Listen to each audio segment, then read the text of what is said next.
Hey guys, it's Always Improving here, and today I'm back with another watercolor video, and this is going to be my second attempt at creating a very colorful watercolor portrait.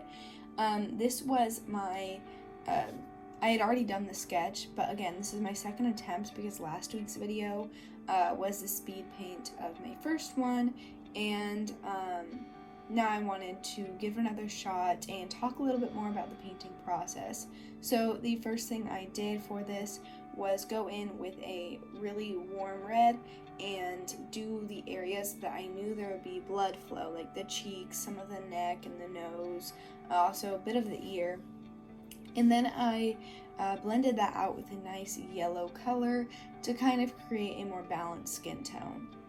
After that, I decided to do the background in a just a purplish kind of muted color, but it kind of inspired me to make a galaxy in the background, and so that was my inspiration for adding kind of like some reds and some blues to make like different little bright galaxies in the background. And also for my inspiration for leaving her hair white. I kind of felt like, I don't know, she was some sort of alien thing, so I left the hair as a white color and moved on back into the skin where I was adding more color. I was building up those layers and layers and layers of saturation to get those vivid saturated watercolors that I wanted. So her cheeks I kept adding a lot of red to, and the rest of her skin I added more orange colors to that had a little bit more yellow in them comparative to her cheeks and lips. At this point, I had also already done her lips, or at least the base coat for her lips, where it was really just kind of a nice gradient color, and I think I left highlights in like a nice area for future layers on those lips. The next thing I did was shadows, and this was pretty simple. I just wanted to kind of emphasize where the light was hitting, and I did this by adding more blue to my orangish skin tone. Because blue and orange are complementary colors, which means that they neutralize each other. At this point, I also added a lot more bright colors to the background and kind of really emphasize that galaxy look. I wanted to make it look really interesting and kind of draw the eye, not necessarily draw the eye to the background, but give more visual interest and more visual contrast in those colors. And I just want to touch on the hair real quick. I did leave it white, but I added cool gray colors in order to keep it a little more realistic and kind of meld the character into the hair, because it almost looked, before I added the shadows with the cool grays, it almost looked as though she had like a white sheet or something on her head. You couldn't really tell what it was. I mean, obviously if you looked at it you could tell it was hair, but it makes it look more realistic when you add those shadows and add those details and those finer strands of hair into the image, rather than just making it completely white or completely one color.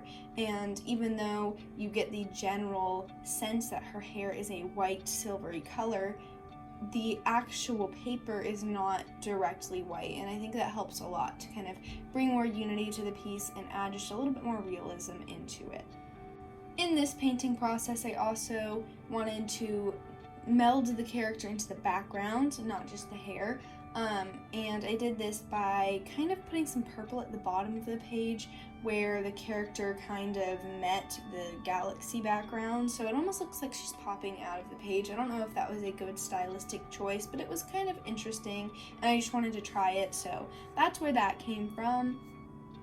And in between all this, I kind of go through a really long stretch where I am just adding a lot of layers.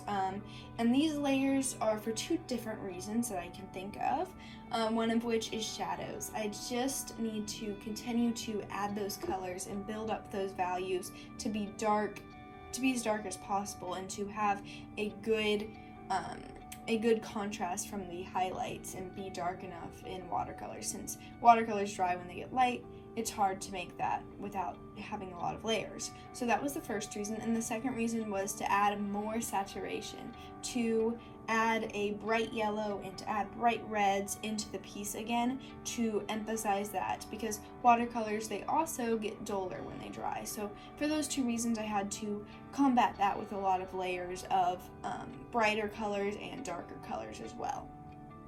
And now that we're nearing the end of this piece, you can see I've started on the details already. This included the smaller shadows in the ear, the eyes, and the lips and the nose. All of those areas are getting finalized, and I decided on blue for her eyes. It was a nice mix of phthalo blue with also some orangish tones to kind of dull it down because I didn't want them to pop too much. But I think it really complemented the background and her hair. Next, her lips were actually really good. I was really happy with how they turned out. I really tried to keep some of those highlights and really get a good defined contrast in her lips, and I think it really did end up nicely. Let's see, the eyelashes were simple. I decided that I have struggled with making like long eyelashes in the past that go from one side of the eye to the other, so I made them a little bit more simple, and I think it turned out a little bit better in this piece specifically. And her eyebrows, I actually struggled for a second because I was worried, like I realized her hair is white, shouldn't her eyebrows be white?